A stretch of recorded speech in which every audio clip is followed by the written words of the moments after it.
Hello and welcome to the new video. Today we're gonna take a look at the Shadow Alolan Sandslash with the new move Drill Run in the Open Ultra League. We're going to have here some test battles where we're gonna get completely outwalled in the first battle, but that's going to be fine. We're going to have a team with the Deoxys defense as a say swap, as well as we're going to have the Virizion in the back there. We're going to have our lead, of course, which is going to be the main Pokemon for today's video, the Shadow Alolan Sandslash, fully XL variant here as well. Very expensive to build, but you can also use the normal variant, which is also very strong here as well if you don't have a good shadow variant of it. But this Pokemon itself going to be a very cool new meta breaker for this general meta, because you're going to be able to destroy Pidgeot. You're going to have a great time against a lot of steel types with the new move Drill Run. But you have to be a little bit careful about Fire-type Pokemon. Honestly, I didn't really expect too many Fire-type Pokemon to be up against me, which is why I have a Virizion in the back. But of course, first game here, literally this player has the perfect counter for my team. Like literally, the hardest wards that I could have asked for were all in here. I had no chance to win this game, which is kind of funny. They had a Boss Ball against my Sandslash, they had a Charizard against my Virizion, and they had a Drapion against my Psychic-type Pokemon. There was literally no play for me to do here, so that's going to be a good game for the first one. But otherwise, this team worked out really well, as you're going to see here as well. Horrible lead again, so we're going to swap out into our Deoxys defense here, which is going to take, like, it's such a good face-up to be fair. Like, here we're going to see the Warring coming in. This is not a good swap against me here, as we will be able to go for super effective damage, both with our charge move as well as with our fast move here as well, which is going to be so beneficial for us, as we're going to be able to go for another Rock Slide, maybe even force the shield of the opponent here if they want to keep this Pokemon around. And they're actually going to shield this move up, which is going to be so nice for us, as we now can let this move go through. What I'm actually going to do here right now as well is I'm going to invest one shield myself, and I'm just going to keep my energy here, which I feel like is a little bit of a better play there. I didn't want to really see P-tie there, and we now can keep one move for the Breloom later on. And we're going to see a Snorlax coming in. Snorlax has of course access to the move Superpower, but there was nowhere to go for my Alolan Sandslash here, so this is the best matchup where I can use it in. I didn't want to have it against the counter user, of course. And like this, it's going to be the best matchup where I can really have that Pokemon in here. They're going to be able to debuff themselves, which is going to make this matchup for me as well a little bit better. And we were now able to flip the matchup in general, which is really important for me, because now the Virizion, going to be able to farm them all the way down, has a ton of energy, and the opponent's Pokemon just cannot take any move here anymore. The Breloom is a very squishy Pokemon. You're going to see as well, we're going to be able to go for one Sacred Sword, now actually snipe them with our Deoxys, go for the Psycho Boost still, and just completely one-shot them. Bye-bye there. Horrible lead again, and we still came back. Honestly, one thing that I would have changed with this team would be the Virizion in the back. While it's beneficial against Pokemon like this one here, like the Swampert, I think it would be even better for you to use something like a Giratina Altered with Shadow Claw and with Ancient Power, because this would help you quite a bit against the Fire-type Pokemon this meta, like the Talonflame, like the Charizard. Those Pokemon really would not enjoy the Ancient Power of the Giratina Altered there, so in my opinion, this might be even a better pick than the Virizion for this team here, so this might be definitely the better pick there. Just going to be a little bit better against those weaknesses. I really wanted to have another counter, or like in this case, double kick user for this team, which also worked out pretty well. I still went crazy positive in those test battles with this team here, so it's definitely a decent one there. But, yeah, maybe Giratina Altered might be a little bit of a better play for this one. You can also use it as a say swap if you don't have a Deoxys defense though. Deoxys defense definitely a perfect fit together with the Sandslash, definitely such a good core together.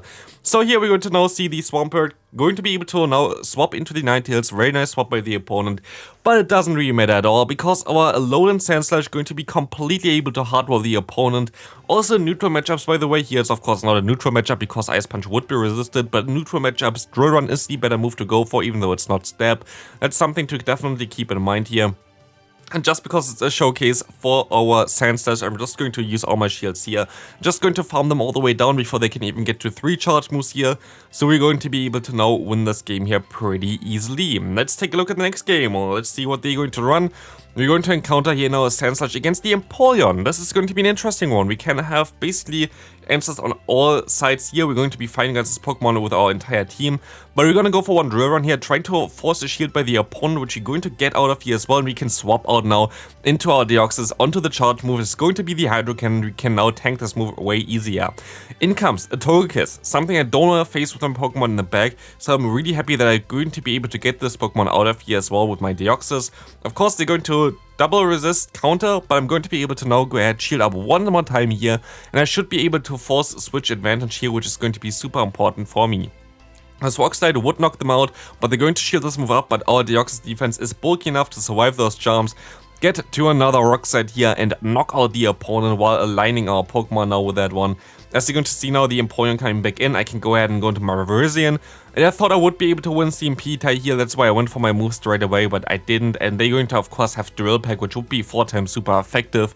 So we're of course going to shield this move up, and we're going to get out the Sacred Sword and knock out the opponent. In comes in the back here the Sylveon. While we have already a lot of health lost here on our Sandslash, we're still going to be able to resist those attacks from the opponent here, which is going to be super beneficial. As you're going to see here right now, Stab Moonblast on a Shadow Pokemon still doesn't knock me out here, which is really nice to see. As the Drill Run is coming through here, I'm going to do a ton of damage to knock out the opponent here. Also, if you enjoyed this showcase here for the Shadow Alolan Sandslash, please leave a like on the video and subscribe if you haven't already. Helps out the channel way more than you'd expect, and it's also free to do. So here we're going to encounter the only person that really brought spicy, I think, which is going to be the Mr. Mime as well as the Porygon 2 there. Shoutouts to you. I know that they always bring some spice, so I always like enjoy those battles as well. Of course, like if everybody would bring spice, it wouldn't really like a showcase that would show like how good the Pokemon actually is. But once in a while, like I'm totally fine with having some spicy picks here, like the Mr. Mime that can knock me out. Yeah, I knew that they would go for Shadow Ball. This is not something that I didn't expect there, but I feel like this is my best play to go for. In hindsight, maybe I should have actually shielded the move up, but yeah, I didn't know that they would have also another answer for fighting types in the back here with a double Psychic line with the Cresselia in the back. But honestly, again, we can just take a look at how good the Alolan Sandslash is going to be here right now. We're going to get the opponent pretty low with our Broguiere. I know that we're going to be able to survive a move as long as it's not the future side, and I think even the future side we still might be able to survive with a few HP left. But like this, we're going to be able to now go ahead and go for the Leaf Blade spam. I tried to swap out, but of course the switch clock wasn't up yet. But we're now going to have the matchup of the Sandslash against the Porygon 2. They're pretty low, but we don't do damage with our fast move, which is going to be the Shadow Claw here, of course. You can actually run Powder Snow. It's also pretty beneficial to run Powder Snow here, but I feel like Shadow Claw is still the better option to go for. It's a legacy move, so like for Shadow Claw, you definitely need the Elite TM if you haven't had that one yet. But the Elite Fast TMs are not really that, often used there, so it's not really the biggest issue anyway. Here we see the opponent going to forfeit there, and we're going to be able to win this next game as well. Let's see what we're going to face here for the next opponent. Low-key for real, we're going to encounter the Sandslash against a Miltank. I remember this game here for sure, as this is something that I don't think I really had anything that I could have done here again. The lead I should have played out. Like in hindsight, I should have played out the lead there, but I wasn't sure about them having Thunderbolt. Okay, actually, yeah, I kind of threw the game here. Not gonna lie, I kind of threw the game in hindsight, but like it's something that you kind of have to get used to anyway. You have to know how to play a team first, and you cannot just expect to be perfect at everything you do with a team in the beginning when you first play it. And here, for example, I should have just stayed in with a Miltank there because I was expecting them to run Thunderbolt, but of course I forgot that this is not like some faction meta where like they currently run Thunderbolt a lot of times, but it's like the Ultra League and you kinda are forced to run the Ice Beam for a lot of other Pokemon. And if we just stayed in there, I'm pretty sure we would have been able to realign. And this would have been really beneficial, as you're going to see here right now, is the opponent going to have a Talonflame. Not even a Charizard. Like against Charizard, our lead would be actually fine, that's why I built this team like this. But a Talonflame, which is even worse for me. And honestly, I didn't expect here, I realized, okay, they don't run Thunderbolt, they run Ice Beam. And at this point of time, this game is just over. But I feel like if I played it differently again, I would have been fine and most likely would have been able to win this game. I just had to play it like better. Like, I just had to stay in there in the beginning, just to wait out what the opponent going to do there. I could have aligned my Deoxys defense against the Talonflame, which would have been a clear win for me because of Rock Slide. And I would still be able to then have the Grass type in the back there for the Jellicent, which would have been so much better.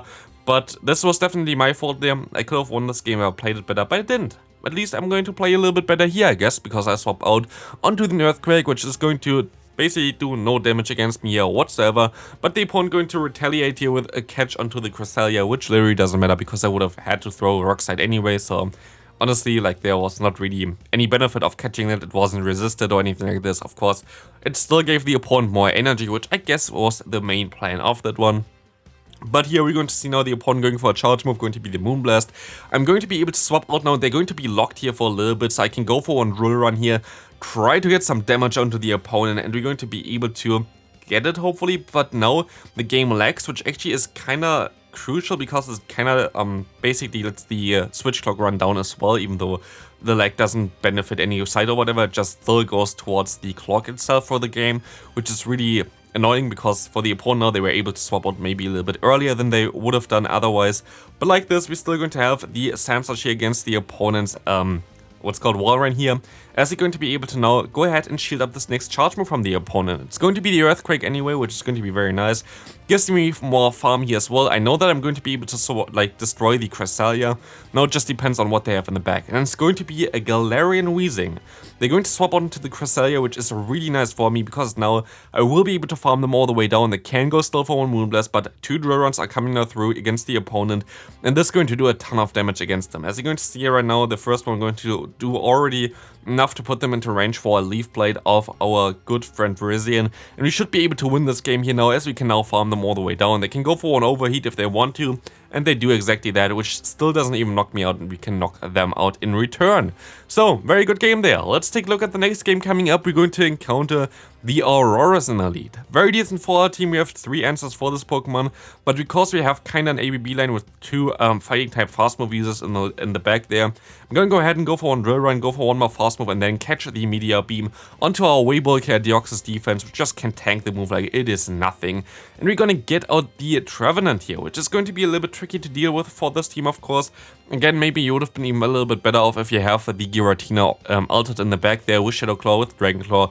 Would have done a lot of damage against the opponent as well, but like this, we can at least still align our Sandslash, which now we're going to have to use a shield on it because the Shadow Ball would do a ton of damage here.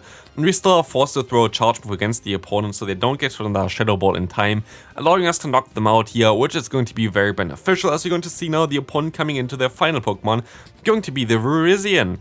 And this is going to be a little bit of an awkward matchup. They have a shield advantage, they have still their Virizion alive here, and we're not really in a good spot right now. And this is going to be a really tough one, as you're going to see here right now. I can go for the Sacred Sword, but of course it doesn't do enough damage, as you have now the Mirror, why they have a shield advantage and energy advantage here. So here at least we're gonna get the first shield from the opponent, which is very important for me. As you see the Sacred Sword coming through, they are forced to go for the next one immediately, which basically leaves them without a lot of energy left, and I can now go ahead and go into my Sandslash and hope that the Ice Punch is coming through fast enough here. We're gonna get the first Ice Punch through, gonna get of course shielded here from the opponent, as they're gonna go for their own charge move here. Going to be the Sacred Sword. They have to catch, but they cannot catch if we throw in the middle of the animation, as this is going to knock them out, and we now have only the opponent's Aurorus left. Can we still survive this charge move though? It's going to be the Weather Ball, it's going to be double resisted I think, and it's going to not knock us out, as the Drill Run coming through, going to reach the opponent here and just going to destroy them here. Very good game again. Aurorus going to get wrecked by the entire team, which is pretty damn nice. Let's take a look at the next game here, which is going to be also most likely the final game, as we're going to see the Nidoqueen in the lead. Here, you again should go ahead and go for the Drill Run instead of the Ice Punch. Drill Run does more damage, and as I don't really want to give up a shield here, I'm going to now swap ahead and go into my Deoxys defense. This Pokemon can take moves like it's nothing. Let's take a look at the Earth Power. It basically did nothing here against me, so I can just go ahead and counter them all the way down. As they go for another one, I should be able to farm them down before they can get to another charge move here, and I will be able to do this. Having now nearly 100 energy, I am able to align my Pokemon. I still have some energy on my Sandslash. We're in a really good spot here. But now we're gonna get out the opponent's Scrafty, which is going to be an interesting one, as we're going to be forced to go for some Psycho Boost damage against them. They go for the Power Punch here, which is fine. We let this move go through, of course. I'm not really caring too much about the energy here right now, because they cannot swap out. There's no way for us to swap out here, because if we swap out, we're going to align the Scrafty later on against our Sandslash, which is something that you don't really want to have. As you can go ahead and go into the Virizion here right now and try to go for the Sacred Sword against the opponent, but they can go for the Power Punch here, which we're going to call, and just let this move go through. Now it depends on what they have in the back here right now. Can go for the Sacred Sword to knock them out, and what do they have? They have a Walrein, and at this point of time I know already this game is going to be ours, because this Leaf Blade is going to do a ton of damage whenever it hits, and this wall or backline there as well going to be fine for the opponent, as they're going to be able to shield up the move from the opponent here as well if we wanted to, but no, it's going to be the Icicle Spear, so why shield? If we can go ahead and go for the Drill Run here to knock them out nearly there, we still need some more damage there, but it's still going to be fine because we're gonna get them lower and lower. Icicle Spear gonna get shielded now. I can go for a Drill Run. I think I have a move stall on my Aurorus anyway, so I'm just going to let this next move go through and go for the safe route here to win this final game, as the Earthquake going to knock us out, our Leaf Blade going to knock them out as well, or Sacred Sword, both of them going to be easily enough. And that's going to be it for today's video. I hope you enjoyed it. If you did, please leave a like on the video, subscribe if you haven't already. I'm going to see 2 videos here as well, and you're going to see later as well the top teams for the Ultra League, so stay tuned for that one, and I see you then. Bye bye.